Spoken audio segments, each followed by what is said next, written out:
মুসলমানদের মধ্যে অনেকেই দাবি করেন যে আল্লাহ এবং তার রাসূলের আদেশ অনুযায়ী কোনো নারী রাষ্ট্রপ্রধান বা নেতৃত্বের প্রধান হতে পারবেন না। তাদের এই দাবি কি সত্য? আসলে কি আল্লাহ এবং তার রাসূল এমনটা বলেছেন? মুসলিম দেশের রাষ্ট্রপ্রধান হিসেবে একজন মহিলাকে নিযুক্ত করা নিষিদ্ধ, এই নিষেধাজ্ঞার সমর্থনে যে যুক্তিটি উপস্থাপন করা হয় তা বুখারীর একটি হাদিস বা রিওয়ায়াতের উপর ভিত্তি করে বলা হয়। সেই হাদিসটি নিয়ে আলোচনা করার পূর্বে চলুন প্রথমে জেনে নেই পবিত্র কোরআন নারী নেতৃত্বের ব্যাপারে কি বলে, বা নারী নেতৃত্বের ব্যাপারে পবিত্র কোরআনের দৃষ্টিভঙ্গি কি তা কোরআনেই উল্লেখিত একটি ঘটনা হতে জেনে নেওয়া যাক। আফগান পাকিস্তান সীমান্ত অঞ্চল চিত্রালে তৈরি আফগানি পাকুল বা পাশতুন টুপি সংগ্রহ করতে আমাদের দ্য বিলিভারসুক ফেসবুক পেজে অথবা হোয়াটসঅ্যাপ নাম্বারে অর্ডার করুন। অর্ডার করতে নিচে ডেসক্রিপশন বক্সে দেয়া লিঙ্কে ক্লিক করুন। আল্লাহ তাআলা বলেন, অনতিবিলম্বে হুদহুদ এসে পড়ল এবং বলল, হে সুলাইমান, আপনি যা অবগত নন আমি তা অবগত হয়েছি এবং সাবা হতে সুনিশ্চিত সংবাদ নিয়ে এসেছি। আমি এক নারীকে দেখলাম যে তাদের উপর রাজত্ব করছে, তাকে সব কিছু দেয়া হয়েছে এবং তার আছে এক বিরাট সিংহাসন। আমি তাকে ও তার সম্প্রদায়কে দেখলাম, তারা আল্লাহর পরিবর্তে সূর্যকে সেজদা করছে। শয়তান তাদের কার্যাবলী তাদের নিকট শোভন করেছে এবং তাদেরকে সৎ পথ হতে নিবৃত করেছে, ফলে তারা সৎ পথ প্রাপ্ত হয় না। তারা নিবৃত রয়েছে আল্লাহকে সেজদা করা হতে, যিনি আকাশমণ্ডলী ও পৃথিবীর লুকায়িত বস্তুকে প্রকাশ করেন এবং যিনি জানেন যা তোমরা গোপন করো এবং যা তোমরা প্রকাশ করো। আল্লাহ, তিনি ছাড়া কোনো মাবুদ নেই, তিনি মহা আরশের অধিপতি। সুলাইমান বলল, আমি দেখব তুমি সত্য বলেছ নাকি তুমি মিথ্যাবাদী। তুমি যাও আমার এই পত্র নিয়ে এবং এটা তাদের নিকট অর্পণ করো। অতঃপর তাদের নিকট হতে দূরে সরে থেকো এবং লক্ষ্য করো তাদের প্রতিক্রিয়া কি। সেই নারী বলল, হে পরিষদ বর্গ, আমাকে এক সম্মানিত পত্র দেয়া হয়েছে ইহা সুলাইমানের নিকট হতে এবং ইহা দয়াময় পরম দয়ালু আল্লাহর নামে। পত্রে লেখা আছে, অহমিকা বশে আমাকে অমান্য করো না এবং আনুগত্য স্বীকার করে আমার নিকট উপস্থিত হও। সেই নারী বলল, হে পরিষদ বর্গ, আমার এই সমস্যায় তোমাদের অভিমত দাও। আমি যা সিদ্ধান্ত নেই তা তো তোমাদের উপস্থিতিতেই নেই। তারা বলল, আমরা তো শক্তিশালী ও কঠোর যোদ্ধা, অর্থাৎ আমরা যুদ্ধের জন্য প্রস্তুত, তবে সিদ্ধান্ত গ্রহণের ক্ষমতা আপনারই। কি আদেশ করবেন তা আপনি ভেবে দেখুন। সে বলল, রাজা বাদশারা যখন কোনো জনপদে প্রবেশ করে তখন তাকে বিপর্যস্ত করে দেয় এবং সেখানকার মর্যাদাবান ব্যক্তিদেরকে অপদস্থ করে। এরাও এরূপই করবে। আমি তাদের নিকট উপঢৌকন পাঠাচ্ছি, দেখি দূতেরা কি বার্তা নিয়ে ফিরে আসে। অতঃপর যখন দূত সুলাইমানের নিকট এলো তখন সুলাইমান বলল, তোমরা আমাকে ধন সম্পদ দিয়ে কি সাহায্য করবে?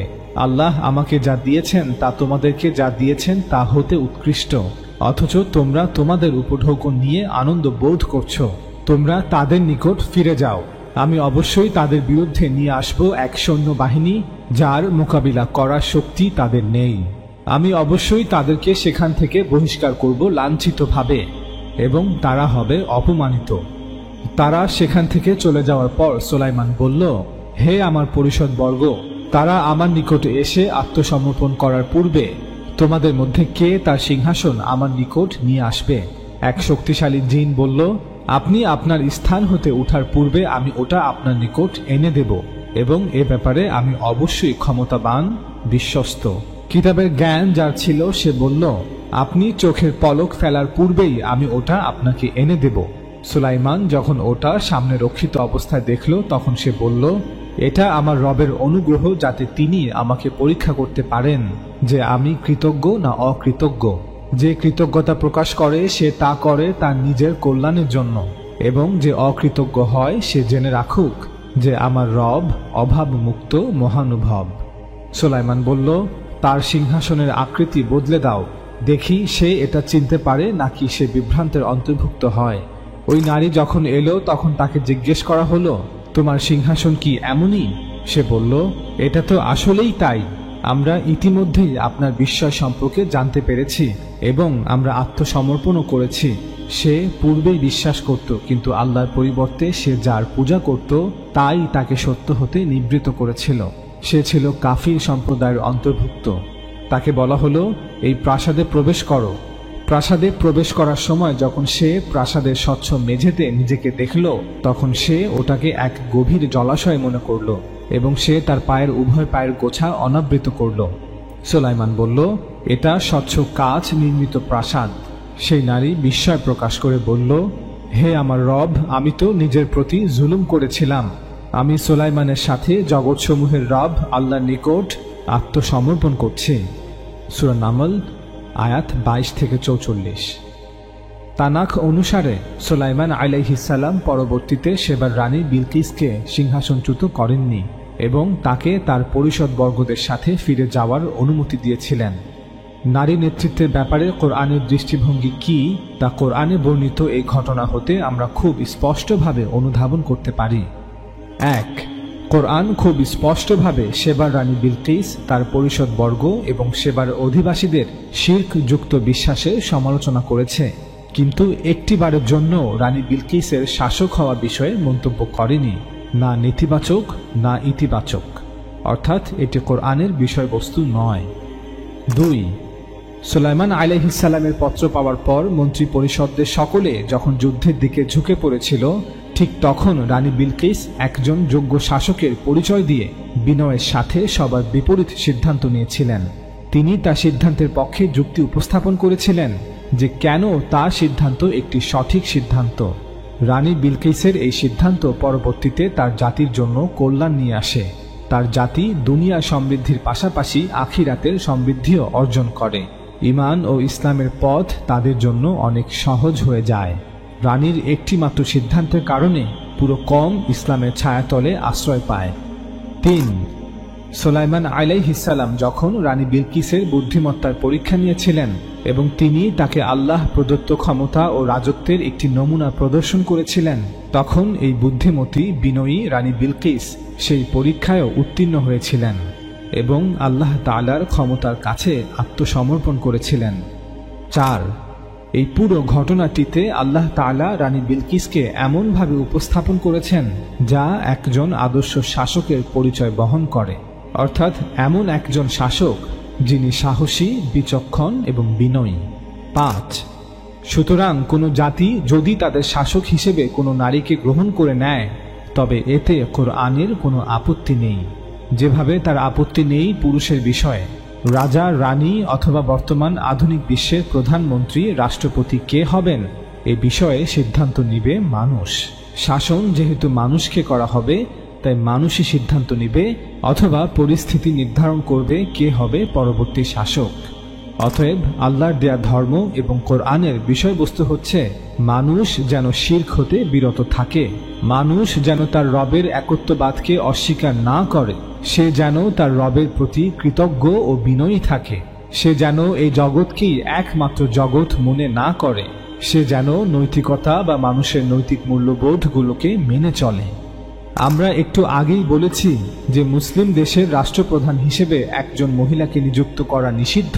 এই নিষেধাজ্ঞার সমর্থনে যে যুক্তিটি উপস্থাপন করা হয় তা একটি হাদিস বা রেওয়ায়াতের উপর ভিত্তি করে বলা হয়। চলুন এবার সেই হাদিসটি আপনাদের পড়ে শোনাই। ইমাম বুখারী বলেন যে উসমান ইবনে আল হাইসাম বলেন, আমাদেরকে আউফ ইবনে আবি জামিলাহ বর্ণনা করেছেন আল হাসান থেকে যে আবু বাকরা রাদিয়াল্লাহু তাআলা আনহু হতে বর্ণিত, তিনি বলেন রাসূলুল্লাহ সাল্লাল্লাহু আলাইহি ওয়াসাল্লাম থেকে শ্রুত একটি বাণীর দ্বারা আল্লাহ তাআলা জাঙ্গে জামালের দিন অর্থাৎ উটের যুদ্ধের দিন আমার মহা উপকার করেছেন, যে সময় আমি সাহাবায়ে কিরামের সঙ্গে মিলিত হয়ে আলী রাদিয়াল্লাহু তাআলা আনহুর বিপক্ষে এবং মা আয়েশা রাদিয়াল্লাহু তাআলা আনহার বাহিনীর সাথে জামাল যুদ্ধে শরীক হতে প্রায় প্রস্তুত হয়েছিলাম। আবু বকর রাদিয়াল্লাহু তাআলা আনহু বলেন, রাসূলুল্লাহ সাল্লাল্লাহু আলাইহি ওয়াসাল্লামের সেই বাণীটি হলো, যখন নবী সাল্লাল্লাহু আলাইহি ওয়াসাল্লামের কাছে এই খবর পৌঁছলো যে পারস্যবাসী কিসরার কন্যাকে তাদের বাদশা হিসেবে মনোনীত করেছেন, তখন রাসূলুল্লাহ সাল্লাল্লাহু আলাইহি ওয়াসাল্লাম বললেন, সে জাতি কখনো সফল হবে না স্ত্রী লোক যাদের শাসক হয়। যেহেতু মা আয়েশা রাদিয়াল্লাহু তাআলা আনহা নারী ছিলেন, তাই আবু বকর রাদিয়াল্লাহু তাআলা আনহু আলী রাদিয়াল্লাহু তাআলা আনহুর বিপক্ষে যুদ্ধে অংশ নেননি। তিনি বুঝতে পেরেছিলেন যে মা আয়েশা রাদিয়াল্লাহু তাআলা আনহা এই যুদ্ধে পরাজিত হবেন। সাহিহ বুখারী হাদিস নং 4425। এই একই হাদিস একই বর্ণনাকারী হতে ইমাম বুখারী আরও একবার তার কিতাবে উল্লেখ করেছেন। ইমাম বুখারী বলেন যে ওসমান ইবনে আল হাইসাম বলেন, আমাদেরকে আউফ ইবনে আবি জামিলাহ বর্ণনা করেছেন আল হাসান থেকে যে আবু বকর রাদিয়াল্লাহু তাআলা আনহু হতে বর্ণিত, তিনি বলেন, একটি কথা দিয়ে আল্লাহ জঙ্গে জামাল অর্থাৎ উটের যুদ্ধের সময় আমাকে বড়ই উপকৃত করেছেন। তা হল নবী সাল্লাল্লাহু আলাইহি ওয়াসাল্লামের নিকট যখন এ খবর পৌঁছল যে পারস্যের লোকেরা কিসরার মেয়েকে তাদের শাসক নিযুক্ত করেছে, তখন তিনি সাল্লাল্লাহু আলাইহি ওয়াসাল্লাম বললেন, সে জাতি কখনো সফলকাম হবে না যারা তাদের শাসনভার কোনো স্ত্রী লোকের হাতে অর্পণ করে।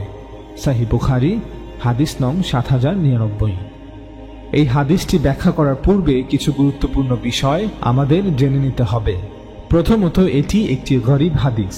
যে হাদিস শুধুমাত্র একজন রাবী বা একজন ব্যক্তি বর্ণনা করেছেন তাকেই গরীব হাদিস বলা হয়, অর্থাৎ এটি একটি অপরিচিত হাদিস। উদাহরণস্বরূপ, ইন্নামাল আমালু বিন্নিয়াহ। সহিহ বুখারীর এই হাদিসটি পরবর্তী স্তরে বা পরবর্তী প্রজন্মে অর্থাৎ ইসলামের তৃতীয়, চতুর্থ এবং পঞ্চম প্রজন্মের মাঝে ব্যাপক প্রচার পেয়েছে বটে, কিন্তু সাহাবী ও তাবিঈর স্তরে এই হাদিসের বর্ণনাকারী একজন, অর্থাৎ ইসলামের প্রথম এবং দ্বিতীয় প্রজন্মের স্তরে এই হাদিসের বর্ণনাকারী মাত্র একজন। বিখ্যাত মুহাদ্দিস ইবনে হাজার আল আসকালানী বলেন, যে হাদিস একজন রাবী বর্ণনা করেন তাই গরীব।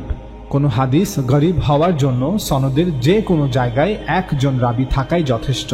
ইমাম মালিক গরীব হাদিস সম্পর্কে বলেন, সবচেয়ে খারাপ ইলম হচ্ছে গরীব, আর সবচেয়ে উত্তম ইলম প্রকাশ্য ইলম, অর্থাৎ দিনের এমন ইলম যা সাধারণভাবে সকল মানুষ জানেন, যা একাধিক রাবী বর্ণনা করে। আব্দুর রাজ্জাক বলেন, আমরা মনে করতাম যে গরীব ইলম ভালো, কিন্তু পরবর্তীতে প্রমাণিত হলো যে এমন ইলম নিরেট খারাপ। ইমাম আহমদ ইবনে হাম্বল বলেন, তোমরা এসব গরীব লিপিবদ্ধ করো না, কারণ এগুলো মুনকার। মুনকার হাদিস এমন হাদিসকে বলা হয় যা প্রমাণ হিসেবে গ্রহণযোগ্য নয়। তিনি আরো বলেন, গরীব হাদিসের অধিকাংশ দুর্বল রাবীদের থেকে বর্ণিত। তিনি আরো বলেন, সবচেয়ে খারাপ ইলম হচ্ছে গরীব, এমন হাদিসের উপর আমলও ভরসা করা যায় না। যেহেতু এই হাদিসটি শুধুমাত্র একজন ব্যক্তি অর্থাৎ আবু বকর রাদিয়াল্লাহু তাআলা আনহু বর্ণনা করেছেন এবং এই হাদিসটি একই সনদ থেকে বর্ণিত হয়েছে, এবং যেহেতু এই হাদিসটি একাধিক সনদ থেকে বর্ণিত হয়নি, তাই এটি একটি গরীব হাদিস। আরেকটি গুরুত্বপূর্ণ বিষয় হলো, এই হাদিসটিতে আলোচিত বিষয়টি এত গুরুত্বপূর্ণ হওয়া সত্ত্বেও কেন অন্য সাহাবারা এটি বর্ণনা করলেন না?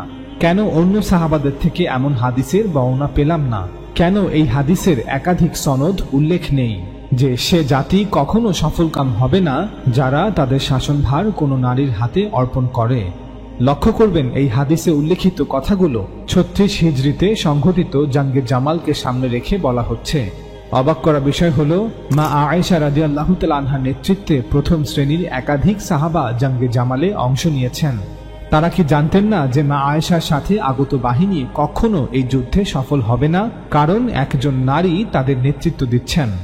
একজন মুসলিম হিসেবে আমি এমনটা মোটেও বিশ্বাস করতে রাজি নই যে নারী নেতৃত্বের উপর আল্লাহর রাসূলের নিষেধাজ্ঞা থাকা সত্ত্বেও, সাবধান বাণী থাকা সত্ত্বেও জুবাইর রাদিয়াল্লাহু তাআলা আনহু এবং তালহা রাদিয়াল্লাহু তাআলা আনহুর মতো প্রথম সারির সাহাবা সহ আরো অনেক সাহাবারা একজন নারীর নেতৃত্বে অর্থাৎ মা আয়েশা রাদিয়াল্লাহু তাআলা আনহার নেতৃত্বে যুদ্ধে অংশগ্রহণ করবেন। আরেকটি বিষয় হলো, মা আয়েশা রাদিয়াল্লাহু তাআলা আনহা নিজেও কি জানতেন না যে নারীদের নেতৃত্ব দেয়া আল্লাহর রাসূল নিষিদ্ধ করেছেন?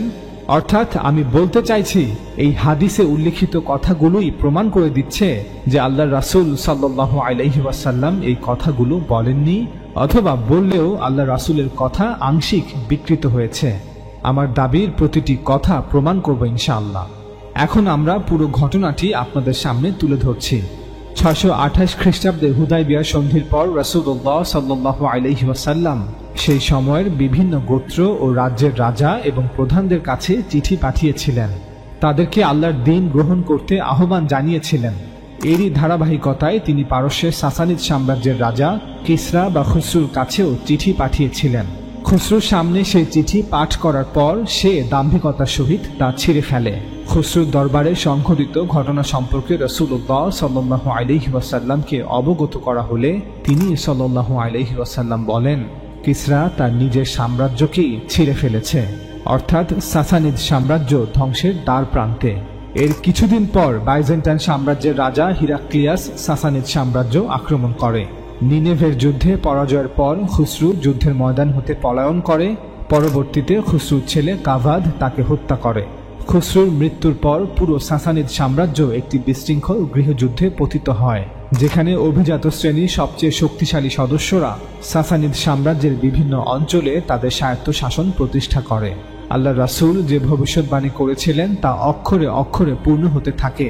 খুসরুকে হত্যা করার পর তার ছেলে কাভাদ তার সকল ভাইদেরকে হত্যা করে সিংহাসনে বসে, কিন্তু এর কিছু মাস পরেই সে রোগাক্রান্ত হয়ে মৃত্যুবরণ করে।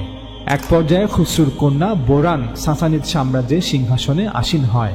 যখন নবী সাল্লাল্লাহু আলাইহি ওয়াসাল্লামের কাছে এ খবর পৌঁছল যে পারস্যবাসী কিসরার কন্যাকে তাদের বাদশা হিসেবে বাছাই করেছে, তখন তিনি সাল্লাল্লাহু আলাইহি ওয়াসাল্লাম হয়তো বলেছিলেন, একজন নারীর দ্বারা শাসিত এই লোকেরা কখনোই সফল হবে না। অর্থাৎ পারস্যবাসী একজন নারী দ্বারা শাসিত হলেও সে জাতি কখনো সফল হবে না। সত্যকে অস্বীকার করার পর এখন তারা যতই চেষ্টা করুক, সাসানিদ সাম্রাজ্য আর কখনোই সফল হতে পারবে না। যে আগুন তাদের ঘরে লেগেছে তা আর কখনোই নির্ভার নয়। আমাদের মতে রাসূল সাল্লাল্লাহু আলাইহি ওয়াসাল্লাম সাসানিদ সাম্রাজ্য এবং খুসরুর কন্যা বোরানকে নিয়ে এমন কিছু একটা বলেছিলেন যা পরবর্তীতে সাহাবী আবু বাকরা রাদিয়াল্লাহু তাআলা আনহু অথবা অন্যান্য রাবীদের মধ্যে কোনো একজন রাবী রাওয়াতটি বর্ণনা করার সময় ভুল করেছেন, এবং হাদিসে শব্দগুলো বিকৃত হয়ে এসেছে যে সে জাতি কখনো সফল হবে না নারী যাদের শাসক হয়। কেউ হয়তো বলার চেষ্টা করতে পারেন যে না, মা আয়েশা তার সৈন্যবাহিনীকে নেতৃত্ব দেননি, বরং জুবাইর রাদিয়াল্লাহু তাআলা আনহু এবং তালহা রাদিয়াল্লাহু তাআলা আনহু নেতৃত্ব দিয়েছিলেন। তাদের বলবো, দয়া করে ইতিহাসের স্পষ্ট অধ্যায়কে এড়িয়ে যাবেন না। যদি কেউ ইতিহাসকে এড়িয়ে যাওয়ার চেষ্টা করেন তবে তাদের বলবো, বুখারীর এই দুটি হাদিসই বলা হচ্ছে যে মা আয়েশা রাদিয়াল্লাহু তাআলা আনহার নেতৃত্বেই তারা ইরাকে বসরা গিয়েছিলেন। মা আয়েশা তাদের নেতৃত্ব দিয়েছিলেন। এজন্যই আবু বাকরা রাদিয়াল্লাহু তাআলা আনহু বলেছিলেন যে রাসূলুল্লাহ সাল্লাল্লাহু আলাইহি ওয়াসাল্লাম থেকে শ্রুত একটি বাণীর দ্বারা আল্লাহ জঙ্গে জামালের দিন আমার মহা উপকার করেছেন। যে সময় আমি সাহাবায়ে কিরামের সঙ্গে মিলিত হয়ে আলী রাদিয়াল্লাহু তাআলা আনহুর বিপক্ষে এবং মা আয়েশার বাহিনীর সাথে জামাল যুদ্ধে শরীক হতে প্রায় প্রস্তুত হয়েছিলাম। আবু বাকরা রাদিয়াল্লাহু তাআলা আনহু বলেন, রাসূলুল্লাহ সাল্লাল্লাহু আলাইহি ওয়াসাল্লামের সেই বাণীটি হলো, যখন নবী সাল্লাল্লাহু আলাইহি ওয়াসাল্লামের কাছে এই খবর পৌঁছলো যে পারস্যবাসী কিসরার কন্যাকে তাদের বাদশা বাছাই করেছে, তখন তিনি সাল্লাল্লাহু আলাইহি ওয়াসাল্লাম বললেন, সে জাতি কখনো সফল হবে না স্ত্রী লোক যাদের শাসক হয়। এই হাদিসের বিষয়ে আমাদের মত দুটি। এক, হয় এই পুরো হাদিসটি মিথ্যা, অর্থাৎ সাহাবী আবু বাকরা রাদিয়াল্লাহু তাআলা আনহু 36 হিজরিতে জঙ্গে জামালকে সামনে রেখে এমন কোনো কথাই বলেননি। আমরা বলতে চাচ্ছি এই পুরো হাদিসটি উদ্দেশ্য প্রণোদিত, অর্থাৎ এমন একটি হাদিস অস্তিত্বে আনা হয়েছে মা আয়েশা রাদিয়াল্লাহু তাআলা আনহাকে কটাক্ষ করার উদ্দেশ্যে। এমনটা কারা করতে পারে? এর উত্তর, যারা মা আয়েশা রাদিয়াল্লাহু তাআলা আনহাকে পছন্দ করে না। আশা করি আপনারা নিশ্চয়ই জানেন কারা মা আয়েশা রাদিয়াল্লাহু তাআলা আনহাকে পছন্দ করে না এবং কারা সাহাবাদের মধ্যে পার্থক্য সৃষ্টি করে। 2, এমনটাও হতে পারে সাহাবী আবু বাকরা রাদিয়াল্লাহু তাআলা আনহু উনি আল্লাহ রাসূল সাল্লাল্লাহু আলাইহি ওয়াসাল্লামের একটি কথাকে ভুলভাবে বুঝেছেন এবং ভুলভাবে কিয়াস করেছেন। অর্থাৎ রাসূল সাল্লাল্লাহু আলাইহি ওয়াসাল্লাম নির্দিষ্টভাবে সাসানিদ সাম্রাজ্যকে উদ্দেশ্য করে বলেছেন যে একজন নারীর দ্বারা শাসিত এই লোকেরা কখনোই সফল হবে না, অর্থাৎ পারস্য জাতি আর সফল হতে পারবে না, তাদের ধ্বংস নিশ্চিত। যদিও তারা পুরুষ উত্তরাধিকার না পেয়ে এখন একজন নারীকে সিংহাসনে বসিয়েছে। হয়তো আবু বাকরা রাদিয়াল্লাহু তাআলা আনহু রাসূল সাল্লাল্লাহু আলাইহি ওয়াসাল্লামের এই কথাটিকে নারী নেতৃত্বকে নিষিদ্ধ মনে করে তা মা আয়েশা রাদিয়াল্লাহু তাআলা আনহার উপর প্রয়োগ করেছেন। এই দুটি সম্ভাবনাই যৌক্তিক, তবে আমার কাছে প্রথম মতটির সম্ভাবনা বেশি।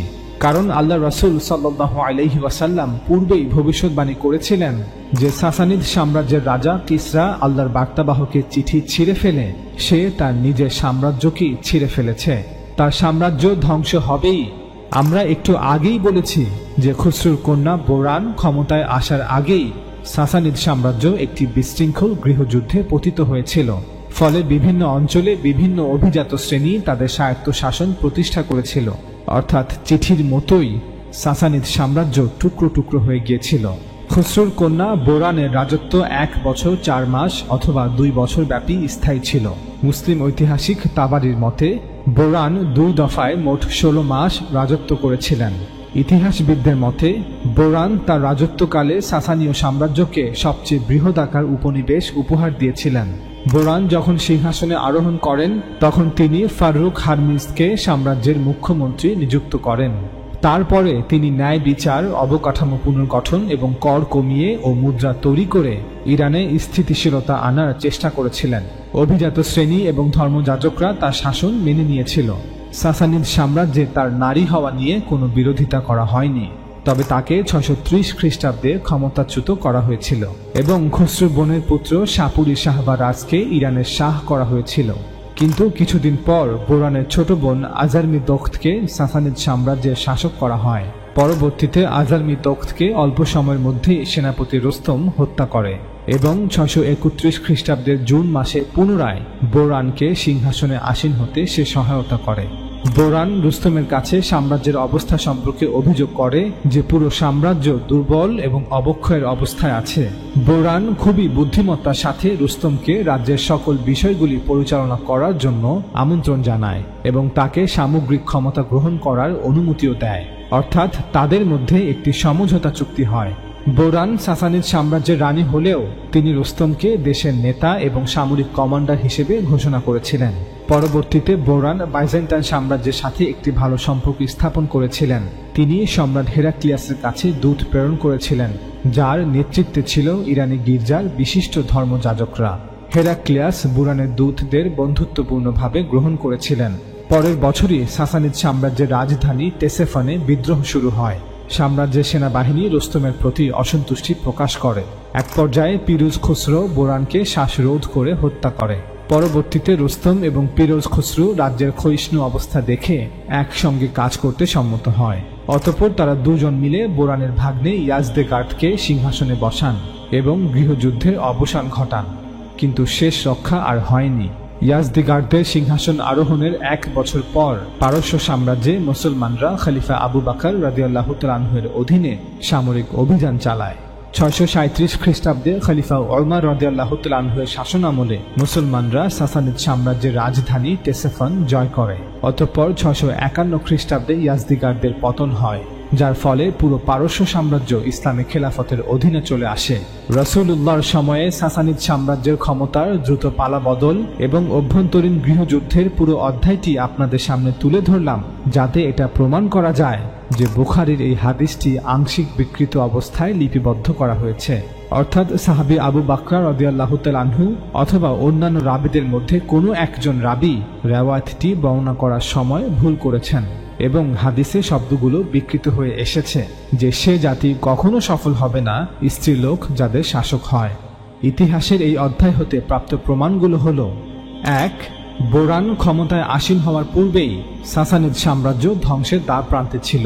বোরান ক্ষমতায় আসার আগেই সাসানিদ সাম্রাজ্য একটি বিশৃঙ্খল গৃহযুদ্ধে পতিত হয়েছিল।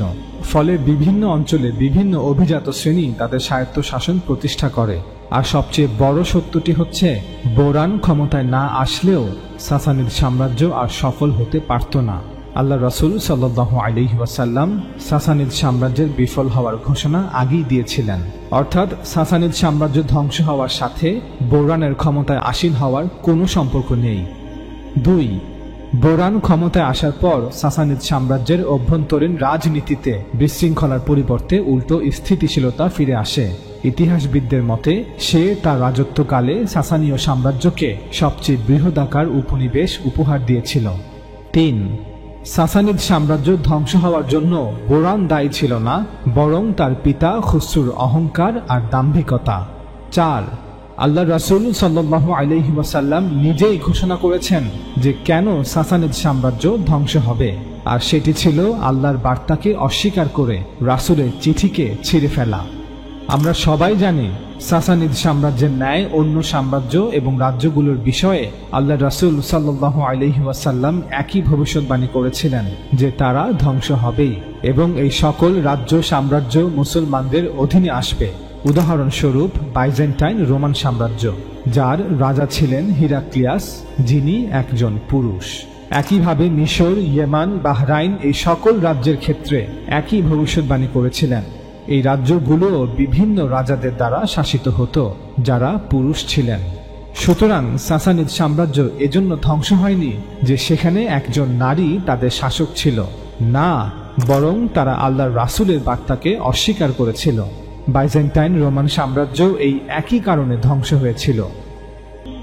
অনেকেই সুনান আত-তিরমিজির একটি হাদিস উল্লেখ করে বলেন যে এই হাদিস থেকে প্রমাণিত হয় যে নারী নেতৃত্ব হারাম। চলুন সেই হাদিসটি আপনাদের পড়ে শোনাই। ইমাম তিরমিজি বলেন, আমাদেরকে আহমদ বিন সাইদ আল আশকার বলেছেন যে আমাদের ইউনুস বিন মোহাম্মদ এবং হাসিব বিন আল কাসিম বলেছেন, তারা বলেছেন সালেহ আল মুররি আমাদেরকে বলেছেন সাইদ আল জুরাইরি হতে, তিনি বর্ণনা করেছেন আবু উসমান আল নাহদি থেকে, এবং তিনি আবু হুরায়রা রাদিয়াল্লাহু তাআলা আনহু হতে, যে আবু হুরায়রা রাদিয়াল্লাহু তাআলা আনহু হতে বর্ণিত আছে, তিনি বলেন রাসূলুল্লাহ সাল্লাল্লাহু আলাইহি ওয়াসাল্লাম বলেছেন, যখন তোমাদের মধ্যকার উত্তম লোক তোমাদের শাসক হবে, তোমাদের সম্পদশালীরা দানশীল হবে এবং তোমাদের কর্ম পারস্পরিক পরামর্শের ভিত্তিতে সম্পন্ন হবে, তখন ভূতলের তুলনায় ভূপৃষ্ঠই তোমাদের জন্য উত্তম হবে। আর যখন তোমাদের মধ্যকার খারাপ লোক তোমাদের শাসক হবে, তোমাদের সম্পদশালীরা কৃপণ হবে এবং তোমাদের কার্যবলী তোমাদের নারীদের উপর ন্যস্ত করা হবে, তখন ভূতলই ভূপৃষ্ঠের তুলনায় তোমাদের জন্য উত্তম হবে, অর্থাৎ তখন জীবনের চেয়ে মৃত্যুই উত্তম। এই হাদিসটি বর্ণনা করার পর ইমাম তিরমিজি বলেন, আবু ঈসা বলেন এই হাদিসটি গরীব। আমরা শুধুমাত্র সালেহ আল মুররির সূত্রেই এই হাদিসটি জেনেছি। সালেহ বর্ণিত রাওয়ায়াত অত্যন্ত গরীব, যার কোনো সমর্থক পাওয়া যায় না। তিনি সজ্জন হলেও হাদিসের ব্যাপারে তাকে অনুসরণ করা যায় না। আমরা প্রথম পর্বেই বলেছি যে গরীব হাদিস প্রমাণ হিসেবে গ্রহণযোগ্য নয়। যেহেতু এই হাদিসের মান দাঈফ, অর্থাৎ এটি একটি দুর্বল হাদিস, তাই এমন হাদিস প্রমাণ হওয়ার যোগ্যতা হারিয়েছে। সর্বশেষে সুনান আত-তিরমিজির এই গরীব হাদিসটির ব্যাপারে একটি কথাই বলবো, একজন মুসলমানের জন্য, একজন ঈমানদার মুমিনের জন্য ভূতল ভূপৃষ্ঠ হতে সর্বদাই উত্তম। আল্লাহ রাসূল সাল্লাল্লাহু আলাইহি ওয়াসাল্লামের শিক্ষা অনুযায়ী জমিনের শাসক উত্তম লোক হোক অথবা খারাপ লোক, একজন ঈমানদার মুসলমানের জন্য মৃত্যুর পরের বারজাখের জগৎ এই দুনিয়ার জগৎ হতে উত্তম। সুতরাং এই হাদিসটি আল্লাহ রাসূল সাল্লাল্লাহু আলাইহি ওয়াসাল্লামের শিক্ষার বিপরীত। সুতরাং আমরা পরিষ্কারভাবে বলতে চাই যে রাসূল সাল্লাল্লাহু আলাইহি ওয়াসাল্লাম এমন কোনো কথা বলেননি যা প্রমাণ করে নারী নেতৃত্ব হারাম। তবে কোনো নারী নেতৃত্বের প্রধান হবেন কি হবেন না তা ঠিক করবে জনগণ, অর্থাৎ যাদের শাসন করা হবে তারা কোনো নারীকে শাসক হিসেবে গ্রহণ না করলে সে শাসক হতে পারবে না। ঠিক যেভাবে কোনো পুরুষকে শাসক হিসেবে গ্রহণ না করলে সে শাসক হতে পারবে না। আমাদের এই ভিডিও সিরিজের আলোচ্য বিষয় হচ্ছে কোরআন এবং সুন্নাহ, অর্থাৎ কোরআন এবং সুন্নাহ হতে এমন কোনো নিষেধাজ্ঞা নেই যা নারীকে নেতৃত্বের প্রধান হতে বাধা প্রদান করে। অতএব কারণে আমাদের মত হচ্ছে, এখন মানুষ নির্ধারণ করবে তারা কাকে তাদের শাসক হিসেবে গ্রহণ করবে। পুরুষ নেতৃত্ব দিতে পারবে আর নারী পারবে না, এটা কোরআন সুন্নাহর বিষয়বস্তু নয়। পবিত্র কোরআন নারীদের নেতৃত্বের প্রধান করতে আদেশ, উপদেশ বা উৎসাহ কোনোটিই দেয়নি, আবার একইভাবে নিষেধও করেনি। যদি কোনো মুসলিম দেশের বা সমাজের অধিকাংশ মানুষ কোনো নারীকে নেতৃত্বের প্রধান করতে না চায়, তবে তাদের সেই অধিকার আছে এমনটা করার। একইভাবে যদি কোনো মুসলিম দেশের বা সমাজের অধিকাংশ মানুষ কোনো নারীকে নেতৃত্বের প্রধান করতে চায়, তবে তাদেরও এমনটা করার অধিকার আছে। কেউ কেউ সূরা নিসার 34 নং আয়াতকে উল্লেখ করে একটি যুক্তি তুলে ধরেন যে ইসলাম যেহেতু বলে যে একটি পরিবারের প্রধান একজন পুরুষ হতে হবে এবং যেহেতু একটি পরিবার একটি রাষ্ট্র বা সমাজের মৌলিক একক, তাই একটি রাষ্ট্রেও শুধুমাত্র একজন পুরুষের প্রধান হওয়া উচিত। চলুন প্রথমে আমরা সেই আয়াতটি আপনাদের পড়ে শোনাই। আল্লাহ তাআলা বলেন, পুরুষরা নারীদের কওয়াম, পুরুষরা নারীদের তত্ত্বাবধায়ক, কারণ আল্লাহ তাদের এককে অপরের উপর শ্রেষ্ঠত্ব দিয়েছেন, অর্থাৎ নারী এবং পুরুষকে ভিন্ন ভিন্ন ক্ষেত্রে শ্রেষ্ঠত্ব দেয়া হয়েছে এবং পুরুষকে পরিবারের কর্তা করা হয়েছে এজন্য যে পুরুষ বা স্বামী পরিবারের সকলের ভরণ পোষণের জন্য তাদের ধন সম্পদ ব্যয় করে। সূরা নিসা আয়াত 34। এই আয়াতে আল্লাহ তাআলা পরিবার গঠনের ব্যাপারে তার নীতি বর্ণনা করেছেন। একটি পরিবার একটি রাষ্ট্রের মতো। প্রতিটি রাষ্ট্র টিকে থাকার জন্য যেমন একজন শাসকের প্রয়োজন হয়, তেমনি একটি পরিবার টিকে থাকার জন্য কাউকে তার নেতৃত্বের দায়িত্ব নিতে হয়। হয় স্বামীকে এই দায়িত্ব নিতে হবে অথবা স্ত্রীকে। কোরআন আমাদের জানায় যে আল্লাহ তাআলা স্বামীকে এই দায়িত্ব অর্পণ করেছেন, স্বামীকে পরিবারের কর্তা করেছেন। কোরআন বলছে যে একটি পরিবারের প্রধান হিসেবে স্বামীকে তার মেজাজ ও শারীরিক বৈশিষ্ট্যের ভিত্তিতে নির্বাচন করা হয়েছে। আমরা কেউই অস্বীকার করব না যে প্রকৃতিগতভাবে পুরুষের মধ্যে কিছু সহজাত ক্ষমতা এবং বৈশিষ্ট্য রয়েছে যা অনেক বেশি স্পষ্ট, যা তাকে পরিবারের কর্তা ও তত্ত্বাবধায়ক হিসেবে এগিয়ে রেখেছে। এখানে আমাদের এটি উপলব্ধি করা উচিত যে নারীদের উপর পুরুষদের এই শ্রেষ্ঠত্ব নিরঙ্কুশ নয়, এটি শুধুমাত্র কিছু নির্দিষ্ট ক্ষেত্রে। এই ক্ষেত্রগুলি পুরুষদের পরিবারের প্রধান হওয়ার অধিকার দেয়। কিছু অন্যান্য ক্ষেত্র রয়েছে যেখানে নারীরা পুরুষদের থেকে শ্রেষ্ঠ। উদাহরণস্বরূপ, একজন নারী মা হিসেবে বাবা হতে শ্রেষ্ঠ, কারণ সন্তানকে জন্মদান এবং তাকে লালন পালনের ক্ষেত্রে মায়ের অবদান এবং ত্যাগ বাবার অবদান এবং ত্যাগ হতে অধিক, যা একজন নারীকে এই ক্ষেত্রে পুরুষের উপরে শ্রেষ্ঠত্ব দান করেছে।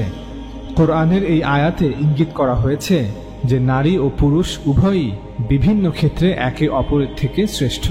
তবে সাধারণভাবে পরিবারের কর্তা বা প্রধান হওয়ার জন্য একজন পুরুষ একজন নারী হতে শ্রেষ্ঠ।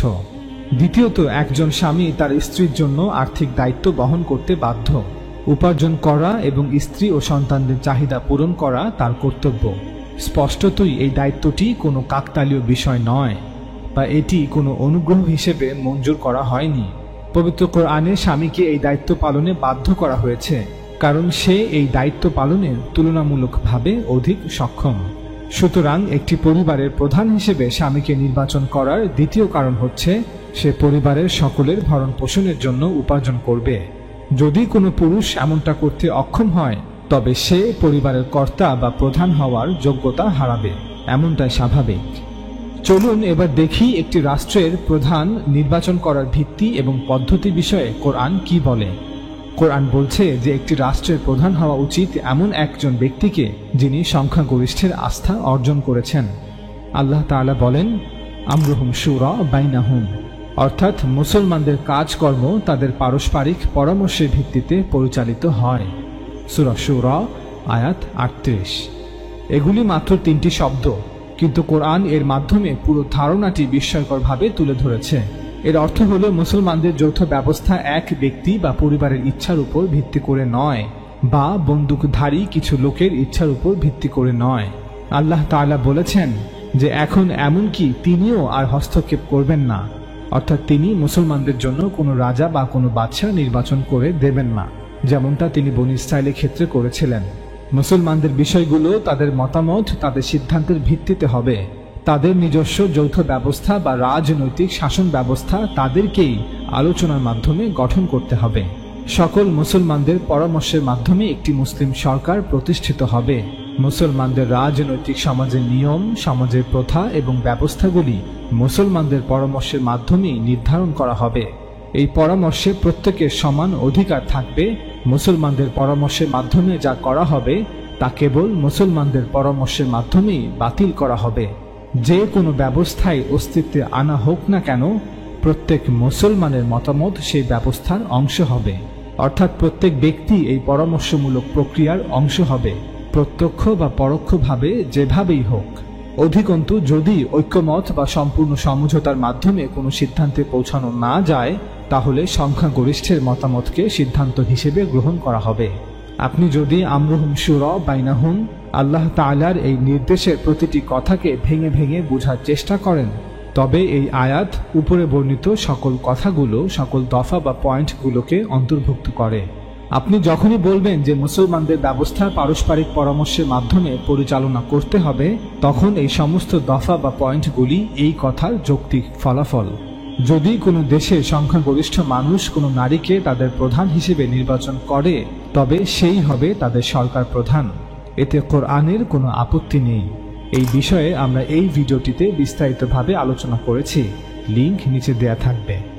এখন আশা করি আপনাদের কাছে এটা পরিষ্কার যে যেহেতু একটি পরিবারের প্রধান নির্বাচনের মানদণ্ড রাষ্ট্রপ্রধান নির্বাচনের মানদণ্ড থেকে ভিন্ন, তাই এমনটা বলা মোটেও যৌক্তিক নয় যে সাধারণভাবে ইসলাম যেহেতু বলে যে একটি পরিবারের প্রধান একজন পুরুষ হতে হবে, তাই একটি রাষ্ট্রেও শুধুমাত্র একজন পুরুষের প্রধান হওয়া উচিত। আমাদের অনুধাবন করতে হবে যে বাস্তবতা এবং কোরআন সাক্ষী দিচ্ছে শাসন ব্যবস্থার ক্ষেত্রে একটি পরিবার কাঠামো এবং একটি রাষ্ট্র কাঠামো একটি অন্যটির থেকে মজ্জাগতভাবে আলাদা। অনেকেই বলে থাকেন যে আল্লাহ তাআলা এ পর্যন্ত কোনো নারীকেই নবী বা রাসূল করে দুনিয়াতে প্রেরণ করেননি। এ থেকে প্রমাণিত হয় যে একজন নারী নেতৃত্ব দিতে পারে না, অতএব নারী নেতৃত্ব হারাম। এর জবাব হলো, নবুয়াত কেউ অর্জন করে না, বা এটি এমন কোনো বিষয় নয় যা চেয়ে নেওয়া যায়। অর্থাৎ মহান আল্লাহ তাআলা তার হিকমা অনুযায়ী যে কোনো ব্যক্তিকে নবুয়াত দান করে থাকেন। নবুয়াত দানের বিষয়। অপরদিকে নেতৃত্ব অর্জন করতে হয়, এবং এটি এমন একটি বিষয় যা চেয়ে নেওয়া যায়। অর্থাৎ কোনো জাতিকে বা সমাজকে নেতৃত্ব দেওয়ার জন্য নিজেকে উপস্থাপন করা যায়। সুতরাং আল্লাহ কর্তৃক নবুয়াত প্রদান এবং নেতৃত্ব অর্জনকে এক করে দেখাটা অজ্ঞতার প্রমাণ। সুতরাং আমরা পরিষ্কারভাবে বলতে চাই যে রাসূল সাল্লাল্লাহু আলাইহি ওয়াসাল্লাম এমন কোনো কথা বলেননি যা প্রমাণ করে নারী নেতৃত্ব হারাম। তবে কোনো নারী নেতৃত্বের প্রধান হবেন কি হবেন না তা ঠিক করবে জনগণ।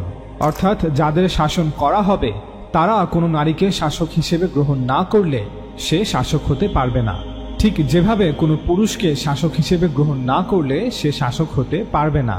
অতএব কারণে আমাদের মত হচ্ছে, এখন মানুষ নির্ধারণ করবে তারা কাকে তাদের শাসক হিসেবে গ্রহণ করবে।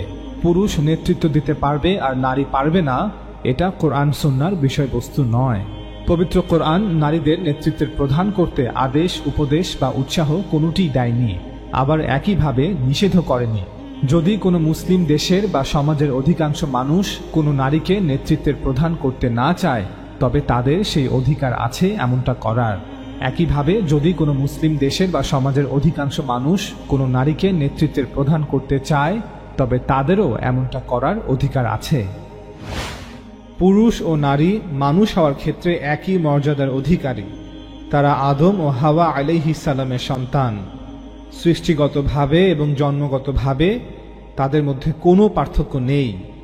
কিন্তু আল্লাহ তাআলা যখন কারো উপর কোনো দায়িত্ব অর্পণ করেন, তখন তা মূলত ওই ব্যক্তির দায়িত্ব পালন করার ক্ষমতার উপর ভিত্তি করে অর্পণ করে থাকেন। নবুয়াতকে, নবী হওয়াকে মানুষ উপাধি মনে করে। প্রকৃতপক্ষে এটি অনেক বড় একটি দায়িত্ব। আপনি একটু নিজের ঘরে বসে চিন্তা করুন, আপনাদের মধ্যে একজনকে বলা হলো যে বাহিরে বের হও এবং মানুষদেরকে বলো যে আল্লাহ আমার সাথে কথা বলেন। এরপরে বুঝতে পারবেন কত ধানে কত চাল। নবুয়তের দায়িত্ব পালন করা, নবী হওয়া কোনো সহজ কাজ ছিল না। এত বড় একটি দায়িত্ব পালন করার জন্য আল্লাহ তাআলা নিজে পয়গম্বরদেরকে বাছাই করে থাকেন এবং তাদেরকে প্রেরণ করে থাকেন। এটা সত্য যে পুরো মানব ইতিহাস জুড়ে কাদেরকে নবী করা হয়েছে এ সম্পর্কে আমরা তেমন কিছুই জানি না। তবে যে সকল নবীদের সম্পর্কে আমরা জানি বা যাদের কথা পবিত্র কোরআনে অথবা বাইবেলে উল্লেখ করা হয়েছে, তাদের মধ্যে কোনো নারী নবী ছিলেন না। এর কারণ আর কিছুই নয় যে নবুয়াত বা নবী হওয়া একটি অনেক বড় দায়িত্ব ছিল। ঠিক এ কারণেই পরিবারের অর্থ উপার্জনের দায়িত্বভার আল্লাহ তাআলা পুরুষের উপর অর্পণ করেছেন। অর্থাৎ যখন একটি পরিবার অস্তিত্বে আসে তখন আল্লাহ তাআলা পুরুষকে দায়িত্ব দিয়েছেন, যেহেতু তার এই সক্ষমতা রয়েছে। একইভাবে পরিবারের মধ্যে নারীকে অন্য একটি দায়িত্ব দেওয়া হয়েছে, কারণ নারীর সেই সক্ষমতা রয়েছে সেই দায়িত্ব পালন করার ক্ষেত্রে। এমনটা এজন্য করা হয়নি যে নর এবং নারী তারা সমান নয়, অথবা এর অর্থ এটা নয় যে নর এবং নারীর মধ্যে সমতা বিধান নেই। মূলত আল্লাহ কর্তৃক কোনো ব্যক্তিকে দায়িত্ব ততটুকুই অর্পণ করা হবে যতটুকু বহন করার সক্ষমতা তার রয়েছে। মানুষ নবুয়াতকে একটি উপাধি মনে করে থাকে, অথবা এটিকে অধিক মর্যাদার একটি সুউচ্চ আসন মনে করে থাকে। প্রকৃতপক্ষে এটি অনেক বড় একটি বোঝা, অনেক বড় একটি দায়িত্ব। পবিত্র কোরআনে আল্লাহ তাআলা তার রাসূল সম্পর্কে বলেছেন, হে মুহাম্মদ সাল্লাল্লাহু আলাইহি ওয়াসাল্লাম, আমি আপনার উপর ভারী কথার বড় একটি বোঝা অর্পণ করতে যাচ্ছি। অর্থাৎ নবুয়াত, ওয়াহি অনেক বড় একটি বোঝা। আল্লাহ তাআলার কাছে শুকরিয়া আদায় করুন যে আপনাকে এই দায়িত্ব দেওয়া হয়নি। এই মহান দায়িত্ব তাদেরকেই দেওয়া হয়েছিল যারা এটি বহন করতে সক্ষম ছিলেন। তাই পয়গম্বরী, নবুয়াত, নবী হওয়া কোনো উপাধির বিষয় নয় যে আনন্দের সাথে মানুষ তা নেওয়ার জন্য লাইনে দাঁড়িয়ে অপেক্ষা করবে। এটি অনেক বড় একটি বোঝা, অনেক বড় একটি দায়িত্ব। আল্লাহ রাসূল সাল্লাল্লাহু আলাইহি ওয়াসাল্লামের জীবন ইতিহাস তো আমাদের নিকট স্পষ্ট যে তিনি সাল্লাল্লাহু আলাইহি ওয়াসাল্লাম রিসালাতের এই দায়িত্ব কিভাবে আদায় করেছিলেন। এ মহান দায়িত্ব পালন করার জন্য তার উপর কতটা বাধা, কত বিপত্তি এসেছিল।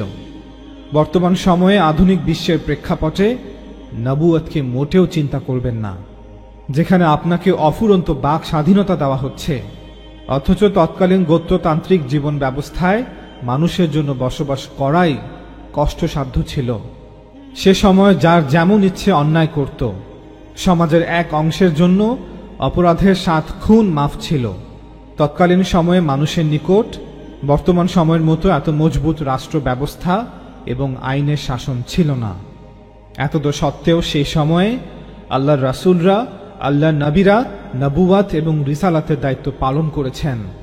সুতরাং এই দায়িত্ব তাদেরকেই দেওয়া হয়েছিল যারা এটি বহন করতে পারতেন। পৃথিবীর সমস্ত পুরুষদের উপরও এই মহান দায়িত্ব দেওয়া হয়নি।